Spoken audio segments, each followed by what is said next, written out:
मेरा नाम अहमद है। मैं अपनी 7 बहनों का सबसे छोटा भाई था। 7 बहनों के बाद मेरे माँ बाप को अल्लाह ने बेटे से नवाजा। हमारा ख़ानदान बहुत बड़ा और हम लोग काफ़ी अमीर थे। मैं यूं तो 7 बहनों का इकलौता भाई था, पर इसका मतलब ये नहीं कि मैं ही सबका लाडला था। मेरी बहन भी मेरे बाबा को बहुत प्यारी थी और यही वजह थी कि मेरे बाबा ने उनकी हर ख्वाहिश पर हामी भर कर उनको बहुत बिगाड़ दिया था।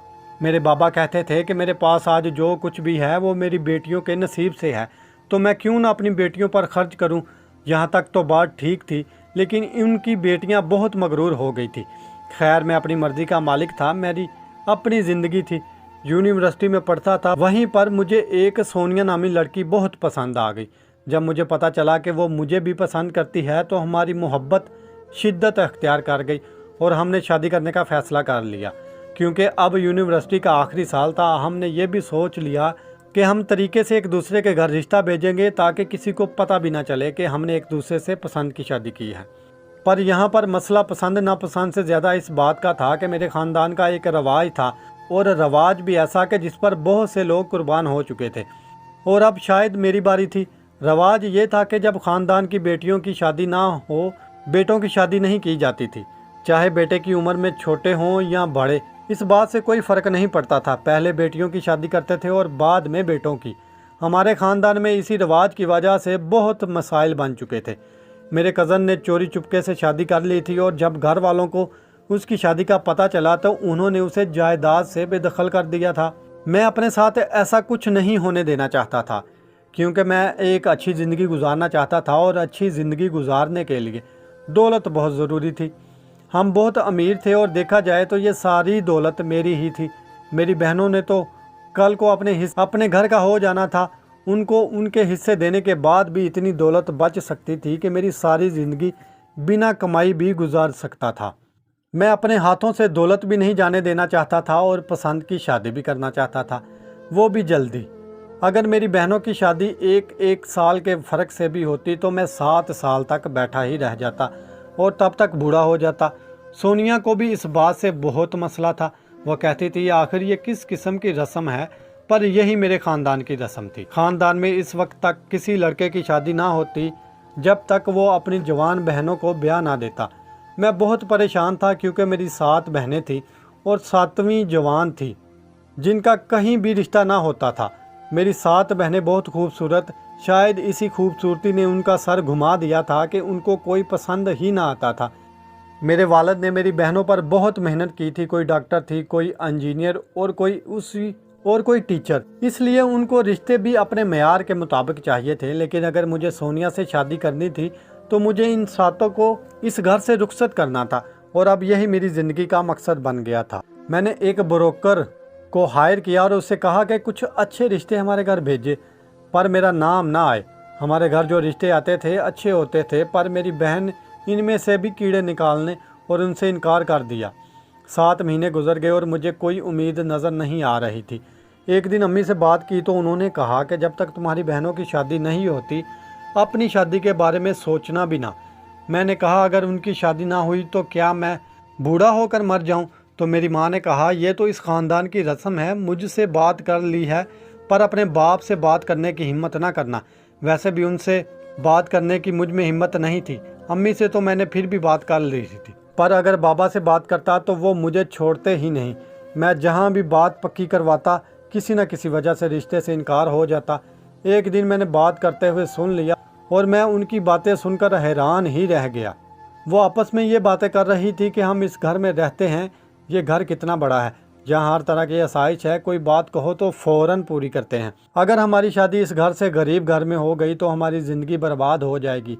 इसलिए जब भी कोई रिश्ता आया तो इससे इनकार कर दिया करो, जब तक कि इस घर से ज़्यादा अमीर घर से रिश्ता ना आए, वरना याद रखना हम सब की सारी ज़िंदगी बर्बाद हो जाएगी। शादी करके लोगों को क्या मिल जाता है, हमारे हाथ से ये अय्याशी आराम भी चला जाएगा। अब मैं समझा कि आखिर इस घर में आने वाला हर रिश्ता ही क्यों इनके मेयार पर पूरा नहीं उतरता था। इतनी तो ये हूर परियां नहीं थी, और उन्होंने ऐसी कौन सी पढ़ाई की थी जो बाकी दुनिया के लड़कों ने ना कर रखी थी।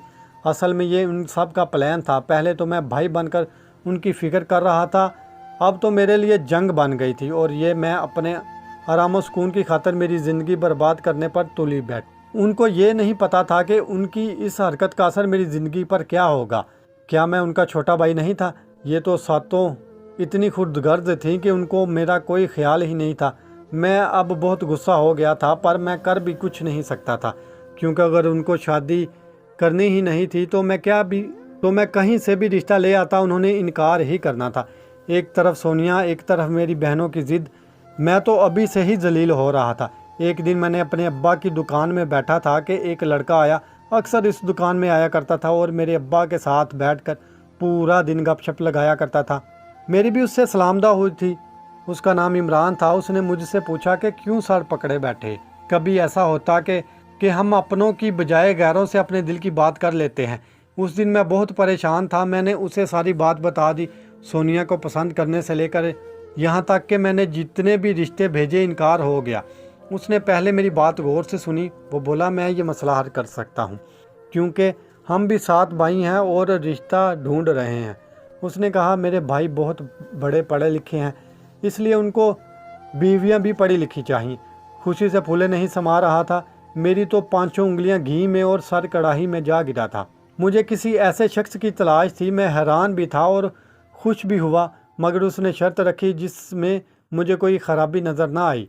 उसकी शर्त यह थी कि हर बार मेरा एक भाई आएगा और तुम उससे फ़ौरन बहन का निकाह करवाओगे, किसी पसोपेश में नहीं पड़ोगे और कोई देर भी नहीं करोगे। मैंने उसे बताया कि मेरी बहनें जानबूझकर रिश्तों से इनकार करती हैं, तो उसने कहा, ये उसका मामला है, वो अपने भाइयों का समझा देगा। उसने कहा, मेरे भाई बहुत समझदार हैं, वो मामला संभाल लेंगे, तुम फिक्र मत करो, तुम हम पर भरोसा करो। मुझ पर अपनी शादी का भूत सवार था। मैं फ़ौरन मान गया। अब मुझे उसके पहले भाई का इंतज़ार था। मैंने ये बात सोनिया को भी बता दी। हम लोग इस कदर तंग आ गए थे कि चाहते थे कि किसी तरह बहनों की शादी हो जाए ताकि हम अपनी ज़िंदगी शुरू कर सके। सोनिया का भी कहना था कि अगर वो इस घर में आई और मेरी 7 बहनें यहाँ हुई तो वो मेरे साथ नहीं रहेगी, क्योंकि वो 7 नंदों के बीच नहीं रह सकती। मेरी बड़ी बहन डॉक्टर थी, इसलिए आने वाला लड़के का नाम अली था और वो भी डॉक्टर था। मेरी बहन इस बात पर राज़ी हो गई। दोनों डॉक्टर ही तो मिलकर अपनी ज़िंदगी आराम से गुजारेंगे और एक दूसरे की रूटीन को समझेंगे।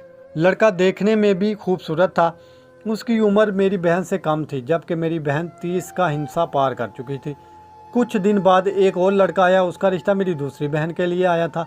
मेरी बहन को ये लड़का भी इसलिए पसंद आ गया कि उसने कहा कि मेरी फैमिली नहीं है, मैं अकेला हूँ, मेरा अपना घर है। मेरी ये वाली बहन साहिबा सास बहू के चक्कर में नहीं पड़ना चाहती थी, इसलिए इस रिश्ते के लिए फ़ौरन मान गई। तीसरी बहन के लिए आने वाला लड़का भी बहुत अच्छा था। उसके लिए मेरी बहन उसकी शक्ल देखकर राज़ी हो गई।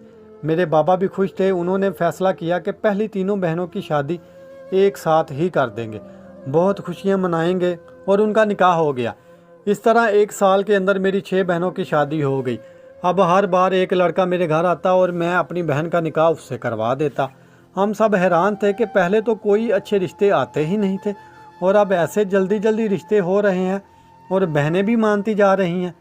मेरी वालदा का कहना था कि हम पर किसी ने काला जादू किया हुआ था जो अब ख़त्म हो गया है। कोई कहता है किस्मत का दरवाज़ा बंद था जो अब खुल गया है। सब की अपनी अपनी बातें थी, असल हकीकत तो मैं ही जानता था। मुझे इस बात पर मैं बहुत खुश था कि मेरी सारी बहनें अपने अपने घरों की हो रही थी।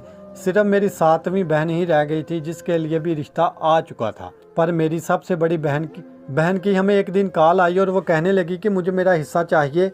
उसे उसका हिस्सा देने में कोई मसला नहीं था, लेकिन हम हैरान थे कि उसने अचानक से ये बात क्यों कर दी। उसका कहना था कि उसके शौहर ने कहा है कि अपना हिस्सा लो ताकि हम अपना अलग घर बना सकें। ये बात अपनी जगह थी। मेरे वाले साहब ने कहा कि तुम्हारी 7वीं बहन को रुखसत कर लूँ, फिर तुम्हारा हिस्सा भी दे दूँगा। इत्तेफाक की बात यह थी कि मेरी सभी बहनें अलग अलग शहरों में रहती थी और वह सब की सब फ्लैट में रहती थी। बड़ी बहन ने अपने घर की बात की तो बाकी बहनें भी उसकी बात पर मशवरा करने लगी कि हम कब तक फ्लैट में रहेंगी, हमें भी हमारा हिस्सा दिया जाए ताकि हम घर बनाएं। पास अल्लाह का दिया हुआ सब कुछ था। हमने 7 बहन की शादी जल्दी में तय कर दी और शादी का दिन भी आ गया। हमने ज़्यादा एहतमाम नहीं किया था क्योंकि मेरी आखिरी बहन की शादी थी और हम सब लोग घर वाले उदास थे। ये भी इस घर से चली जाएगी। खैर, रुखसती का वक्त हो गया था, निकाह भी हो चुका था। जब दूल्हे को दुल्हन के साथ बिठाया गया तो अचानक वहाँ कुछ ऐसा हुआ जिसे देखकर हमारे कदमों से ज़मीन निकल गई। मेरे माँ बाप, मेरी सारी बहनें, हम सब हैरान परेशान रह गए। हम सब इस कदर सकते में थे कि कुछ पल के लिए तो पूरे घर में खामोशी छाई हुई थी। मेरी बहनों का दूल्हा इमरान था। उसने दाढ़ी लगाकर हुलिया बदला था। उसका निकाह मेरी बहन से हो चुका था। यहाँ तक तो बात किसी हद तक ठीक थी, पर असल बात तो ये थी